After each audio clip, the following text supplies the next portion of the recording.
Good morning, my friends, and welcome to the Darkest Corner.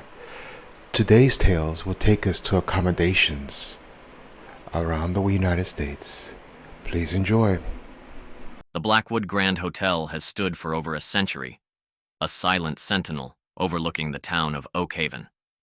Its once gleaming white facade is now weathered, stained by time and countless storms. Locals whisper stories of strange occurrences within its walls, unexplained noises, flickering lights, and the chilling feeling of being watched. Most dismiss them as old wives' tales, the product of an overactive imagination fueled by the hotel's imposing presence.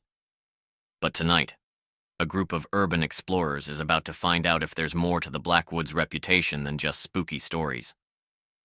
Armed with flashlights and recording equipment, four friends, Liam, the skeptical leader, Maya, the tech expert, Chloe, the nervous historian, and Sam, the thrill seeker, slipped through a broken ground floor window.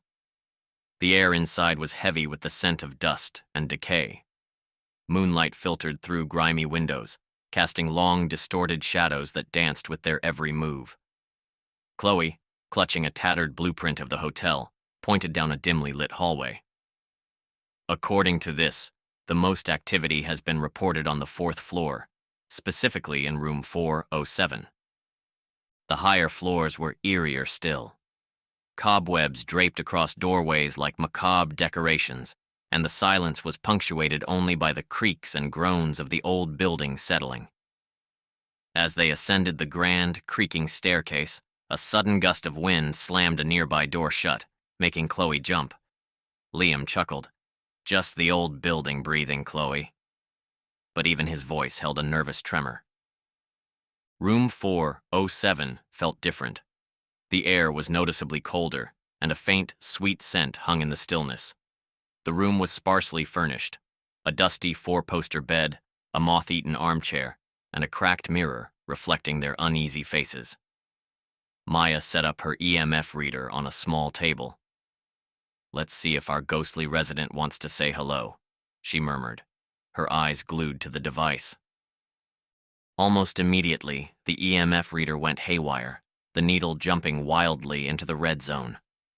The temperature in the room plummeted further. A low whisper seemed to snake through the air, too indistinct to make out any words, yet chillingly present. Sam, his initial bravado fading, whispered, "Did you guys hear that?" Suddenly, the cracked mirror shimmered. For a fleeting moment, they all saw it. A blurry, indistinct figure of a woman standing behind them, her face sorrowful. Then, it was gone. Chloe gasped, clutching Liam's arm. "I saw her. I really saw her." A blood-curdling scream echoed from the hallway outside. It was Maya. They burst out of room 407 to find Maya scrambling backwards, her face white with terror, pointing down the corridor. The air crackled with an unseen energy. The temperature had dropped to an almost unbearable level. A faint, swirling mist began to coalesce at the end of the hallway. The shadows seemed to deepen and writhe. A sense of overwhelming dread washed over them, a primal fear that transcended mere superstition. Liam, though visibly shaken, yelled, "We need to get out of here!" Now. They fled, their footsteps echoing through the empty halls as they raced back down the stairs. The whispers seemed to follow them, growing louder, closer. They could almost feel a cold presence brushing against their skin. They scrambled through the broken window and didn't stop running until the imposing silhouette of the Blackwood Grand Hotel was a distant shadow against the night sky. They had gone in seeking proof of a haunting, and they had found more than they bargained for. Some stories, it seems, are more than just whispers in the dark, and some places never truly let their guests leave. The Avalon Peak Ski Resort was a palace of pine and snow, nestled high in the unforgiving mountains. During the season, its slopes were a vibrant symphony of color and laughter, but when the first thaws of spring began, it became a silent, isolated tomb. This was the moment when the legend of the Snow Maiden came alive, a tale whispered among the locals and passed down like a curse. This year, the final caretaker was a young man named Ethan, a practical and skeptical soul whose only goal was to get the season-end work done and head back to the city. He didn't believe in ghosts, but as he moved through the vast, empty lodge, the silence pressed in on him. The only sounds were the soft creak of the old wood and the howl of the wind outside. His final task was to check the lower equipment shed, a small, forgotten structure 100 yards down the main trail. He zipped up his parka, grabbed his flashlight, and stepped out into the twilight. As he walked, he noticed something strange. A faint, almost melodic sound seemed to hang in the air, like a distant, ethereal song. He shook his head and continued on, dismissing it as the wind playing tricks on the old gondola lines. The shed was frigid, colder than the air outside. As Ethan stepped in, his breath plumed in the air. The temperature gauge he was carrying, a mundane piece of equipment, plunged dramatically. A gust of wind slammed the door shut behind him with a jarring bang, plunging the shed into complete darkness.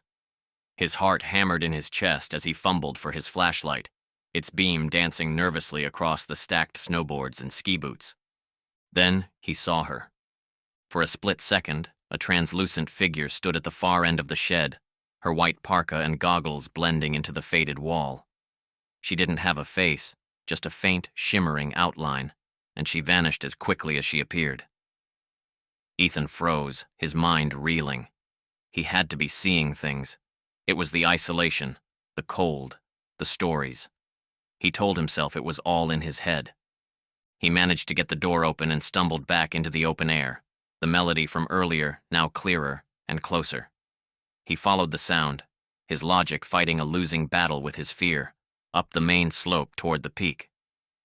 The snow began to fall, not in gentle flakes, but in a thick, swirling curtain that seemed to swallow the world.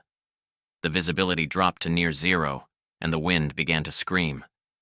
He found himself standing at the edge of a deep crevasse, a place he knew was off-limits. The melody was at its loudest here, a heart-wrenching, wordless song. Suddenly, the fog parted, and the full figure of the Snow Maiden stood before him. She was not a monster, but a young woman with a face full of sorrow. She was pointing into the chasm, her hand trembling. It was then that Ethan realized the truth. The Snow Maiden wasn't a malicious ghost. She was a warning. Years ago, a young woman had been caught in a whiteout, fallen into this crevasse, and been buried in an avalanche. She wasn't haunting the resort. She was trying to prevent the same fate from befalling others. She had been trapped between worlds, her sorrow keeping her bound to the mountain. Ethan, driven by a desperate sense of empathy, began to dig, using his bare hands to clear away the fresh powder. He dug for what felt like hours, his fingers numb, the storm raging around him. And then he found it. Not a body, but a small, waterproof case. Inside was a journal, its pages filled with the handwritten entries of a young woman named Alara, describing her joy of working at the resort and her tragic final day, her last moments spent hoping to be found. As Ethan read her final words, a peace settled over the mountain.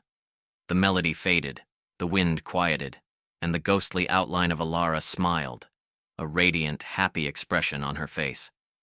She bowed her head in a gesture of thanks and then, slowly, faded into the swirling snow. Her spirit, no longer a legend of fear, was finally free. Ethan made it back to the lodge, barely. He was found the next morning by the search and rescue team, half frozen but clutching the waterproof case and Alara's journal. He told them everything. The resort owner, a man who had heard the stories for decades, didn't scoff. They erected a small memorial at the crevasse, a simple plaque with Alara's name and the words, "May you find peace on the peaks." The Snow Maiden was never seen again.